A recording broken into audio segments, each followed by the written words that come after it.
Hello everyone and welcome to today's video. If you're new here, make sure to go subscribe down below so you can see more videos about science, sustainability, all that fun stuff. But today we are going to be talking about Thanksgiving, a lovely holiday that's going to be coming up. Today we're going to go through some tips on how to reduce your food waste this Thanksgiving. In the United States, 40% of our food goes right into the garbage, just goes to waste. This comes to $165 billion wasted annually. Just imagine throwing hundreds of dollars right into your garbage can. That is what you are doing every single year as you're just tossing away all this food. Thanksgiving alone, we throw away $277 million worth of food, which is just ridiculous. So that is why today we are going to talk about how to reduce your food waste with 10 helpful tips. So without further ado, let's get started. Number 1, rethink the turkey. It's hard even if you have a large group of people to eat an entire turkey. Turkeys are big. Just this year, my family has a 21-pound turkey that we're going to eat between 10 of us, and I know we're going to have lots of leftovers. So instead of getting a full turkey, consider just getting turkey breasts or turkey legs. Whatever your favorite part of the turkey is, maybe just get that and enjoy that instead. Or pick a kind of meat that more people like. Maybe make a ham. Maybe make steak for everyone. Whatever works, or just get some chicken breasts, or maybe forego the turkey altogether. I know turkey is a staple of Thanksgiving, but honestly, sides are my favorite part. So maybe instead of getting a full turkey, just have everyone bring a side and enjoy all of them instead. It's a great vegetarian alternative to do and can be just as fun. Number 2, cut recipes in half. So a big issue, especially with my family, is cooking too much food. We tend to have these large recipes that cook a ton of food meant for a ton of people. But if you're just a family of 5 celebrating Thanksgiving, you don't need food for 30. So try to cut recipes in half if you can. Even if you're having a party, you'll probably have a lot of different sides. You can cut one, a few, or maybe even all of them in half to reduce the amount of food that's there. People will kind of instinctively ration more, and also it reduces the amount of leftovers that you create. Number 3, save your scraps. It might not be as well known for some people, but you can use your leftover food scraps to create stocks.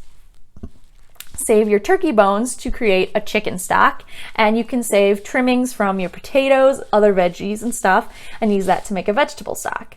This is perfect since we're heading right into soup season. So if you're like me and love making homemade soups, or maybe if you've never even made a soup before, look it up. It's super easy to make stock, and then it's all ready to go to make some delicious soups.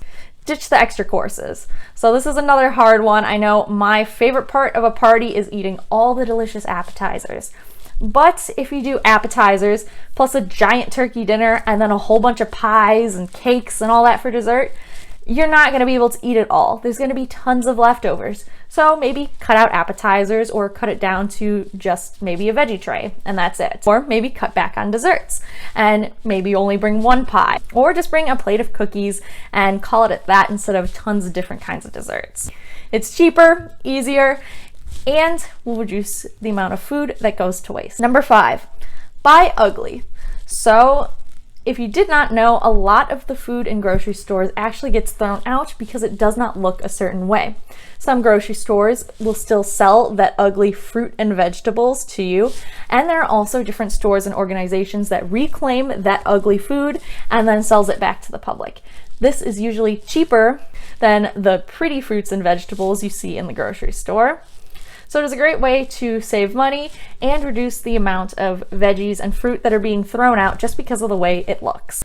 Plan ahead for storage. Now, even if you have the best plan to try to prevent all the leftovers, you're probably still going to have some. So make sure your fridge is cleared out before Thanksgiving so it's ready to go to put any leftovers in. If you're hosting, try to also have containers ready that you're willing to give to people so they can take leftovers home. And if you're going to be a guest at a party for Thanksgiving, bring your own containers and say you'll take some of the leftovers home so the host doesn't have to worry about giving you their container. Number 7, don't ask everyone to bring a dish.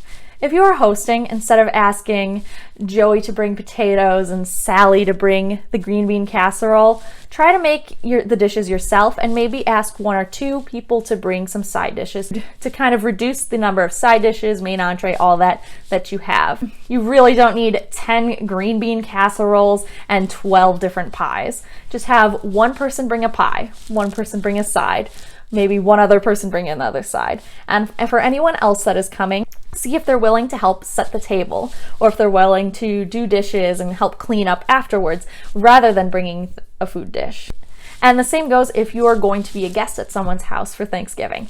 Offer to clean up instead of bringing a dish. Number 8, find recipes with overlapping ingredients. If you're making a stuffing that calls for a loaf and a half of bread, maybe make a mac and cheese that calls for breadcrumbs and use that extra half a loaf of bread as the breadcrumbs on that mac and cheese. If your stuffing calls for half an onion, maybe find a gravy recipe that'll use up the other half of the onion. This will save you from having to store lots of leftover food and will help reduce the amount of stuff you have to buy and just make sure you use up ingredients. Number 9, donate ingredients that you don't use. Again, you can plan super well, but you're inevitably gonna end up with some extra ingredients. You can donate them to local pantries, which are always in need of food during the holiday season and throughout the year, so really just always donate food when you're able to.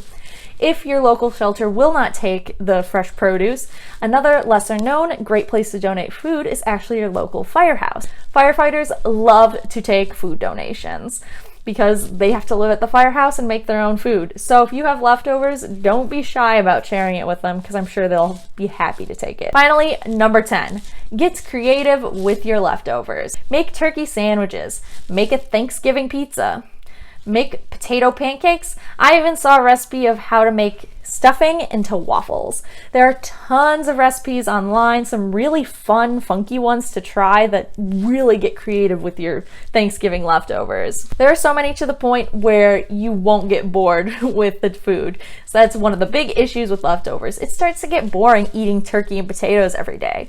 But if you can find a fun way to make it new, fresh, and different, it can revitalize the leftovers and just be great. Another alternative is to freeze them. I know for me personally, it's a great kind of midpoint between Thanksgiving and Christmas when I'm waiting between holidays. I can have a second little Thanksgiving dinner there.